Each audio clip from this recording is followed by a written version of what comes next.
It's time to sell Semenyo, but who is coming in? Welcome to my transfer plans for game week 15. Hope you guys are well and you're enjoying game week 14. The midweek football is always fun, and my Tuesday night was loads of fun because I moved early on Phil Foden Sunday last week. I beat the price rise and Foden came in off the back of free hit, and we saw a huge display from Phil Foden, 17 points. Now, many will be looking to sell Semenyo to Foden. That's not a move I need to make, but it might be a move you guys want to make. And my advice to you is do it. My advice to you 3-4 days ago was to do it. And my advice to you again today, as I record this on Wednesday, the 3rd of December, is to move for Phil Foden. What do we need from Phil Foden to buy him? And I am someone, if you've watched my content for years, I've always liked jumping on a Phil Foden bandwagon at the right time. And sometimes I've done it at the wrong time. But the things to spot on Phil Foden are, is he playing number 10? Is he a 90-minute man and a key cog in the 11? At the moment, he is. He's both those things. And most importantly, is he confident and playing with swagger? And I know that's very much an eye test thing, but I watch Man City 90 minutes pretty much every week, right? When Foden's on it and when he's hot, he goes on these hot streaks and he scores goals and he takes things on. He takes players on with his key passes. He takes shots on with amazing accuracy.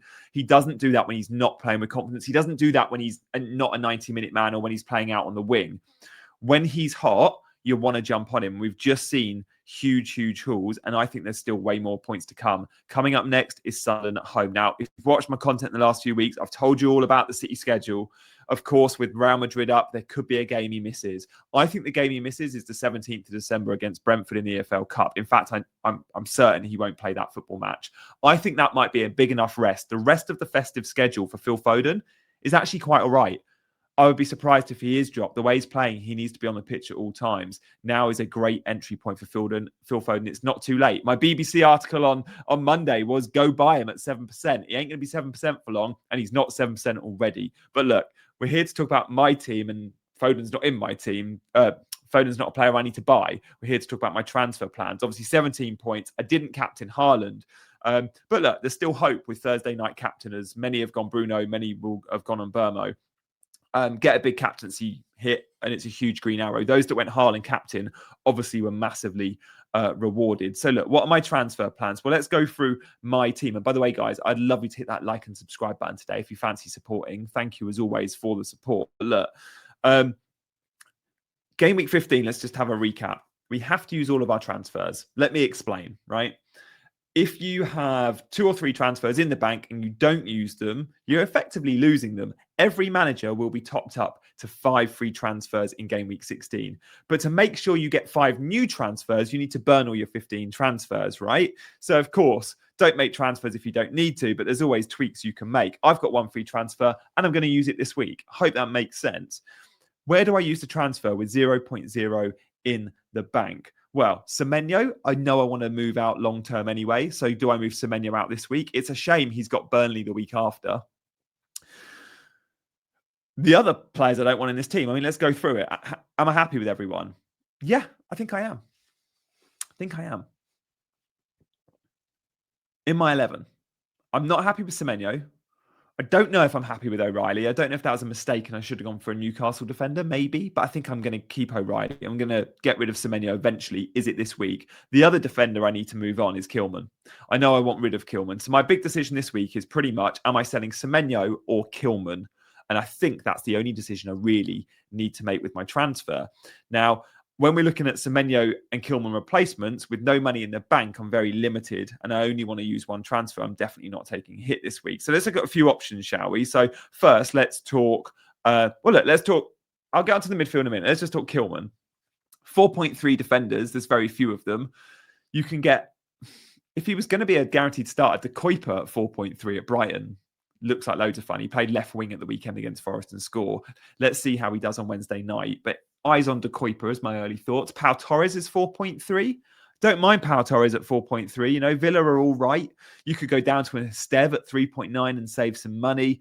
You could go to a Leeds defender at 4.3. Don't love it. Yoro is 4.3 at United. Don't love it. Pretty much, it's not a sexy pick wherever you're going. But Kilman's not someone I want in my team long term. So could make that move, but again, it's just a bench player.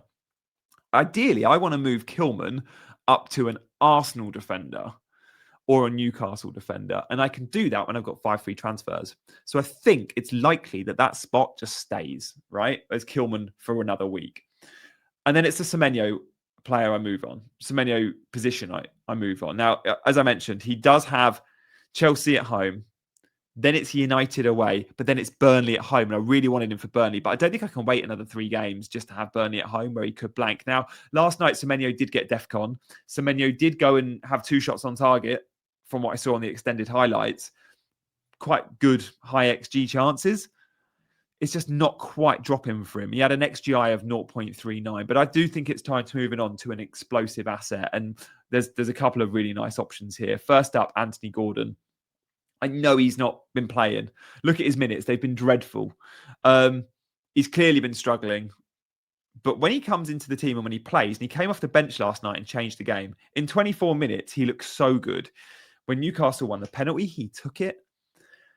So he brought on Barnes. He started with Barnes and Murphy yesterday. And it was Gordon and Elanga that came off the bench. Barnes has now started 2 in like 4 or 5 days. I'm pretty confident Gordon starts. If I'm looking just for a 1 week short-term punt, and I genuinely, it might just be that. Like I might just go, I don't want Gordon in my team long-term, so I don't know about his minute. But do I think he starts Burnley? Yes, I absolutely do. And Gordon could be loads of fun for Burnley. At home, it's a brilliant entry point, and I'm so confident of a start. He could start up front instead of Waltemada, who might need a rest, or he'll start on the left instead of Harvey Barnes, who might also need a rest. But in one of those places, I'm pretty sure he starts versus Burnley. So Gordon at the moment is favourite to come in. And what you get with Gordon is the vibes, you get the pen. You're not going to get 9 minutes. You're not going to get 9 minutes, and that's fine. Gordon is a really fun pick. A bit like Foden, it's just chasing a player when they've shown you something. And Gordon has shown me something in that 24-minute cameo. Obviously, there's Champions League as well. I think they've got Leverkusen coming up. So there's always going to be a rotation, those attacking spots. But eyes on Gordon. I'm really excited about that potential move. I could stick within Newcastle, who have the fixtures, and go for a longer-term pick. And that would be Bruno Guimaraes, who, again, came off the bench last night and scored. 45-minute cameo, 7 points. But he is getting the points outside of yesterday's performance. We can see like the numbers are pretty good for Bruno.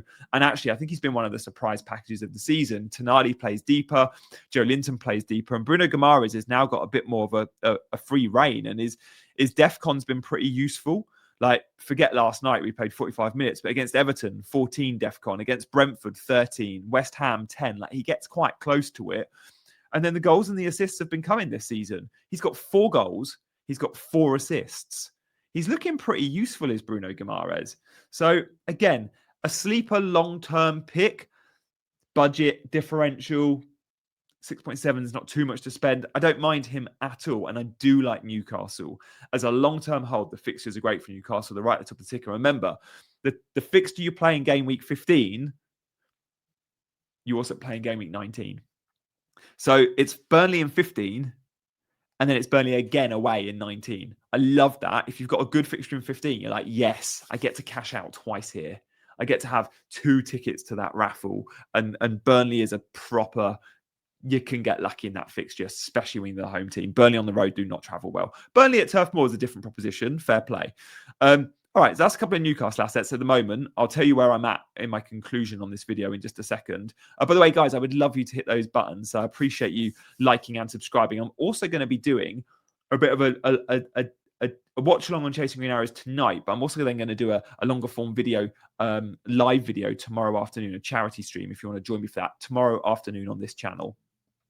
Cody Gakpo. Let's see how he looks versus Sunderland first, and let's see his minutes versus Sunderland, because again, minutes for Liverpool attackers are important right now. The fixture congestion is real. But Leeds away, Brighton at home, Tottenham away, Wolves at home is a good 4-game run. Shame I wouldn't get Sunderland. That's been and gone. But the entry point is absolutely fine with Leeds away. The value is there, 7.5 million. Remember, if you're selling Semenyo, he will drop in price on Wednesday night. I might need to make this decision after the Liverpool game. Could go to Gakpo. Could go Gakpo.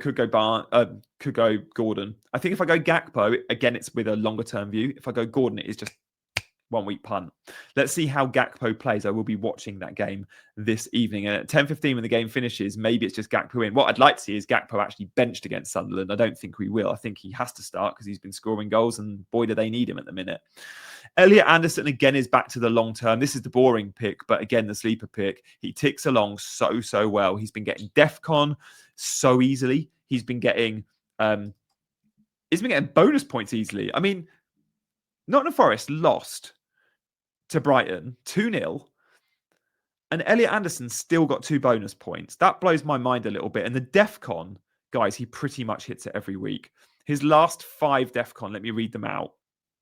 18, 16, 13, 16, 11.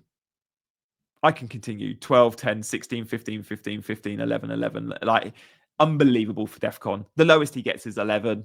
You need 12. He pretty much gets it 70% of the time. We don't know if he's going to be on penalties. When he took his penalty and scored it, Gibbs White was off the pitch and the striker was off the pitch. But there's a chance he keeps them. He's their best player. He's on a lot of the set pieces. He could be on pens.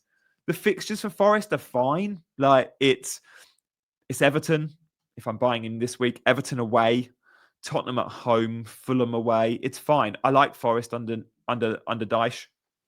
And Elliot Anderson is just to replace Semenyo with Anderson and forget about that position, occasionally bench him and have a ton of money to go and play with next week when you've got 5 free transfers with, you know, an extra 3 million in the bank. I think it's between Gakpo, Elliot Anderson and Gordon. As much as I like Bruno Guimaraes, I don't think that's a me pick. Let me know where you think I should go in the comments. But how does it work for my team? Well, let's go back to my team and see how it slots in. I think if Elliot Anderson goes to Semenyo, where do I want to spend that money? Well, I could then bring Kilman up to a timber. Quite like that. I know I'm going to be moving Mateta to Igor Thiago. I know I'm going to be probably getting Bruno Fernandes in soon, maybe when Mbeumo goes to AFCON. Could I be targeting Cole Palmer? Maybe. So look, loads I can do with the money. Do I just go Gordon, take the points versus Burnley? And I think I get points versus Burnley if I'm Anthony Gordon. And then think about it next week, the direction I go in. Or do I just go Gakpo? Don't keep any money by going Gakpo, but I go Semenyo to Gakpo.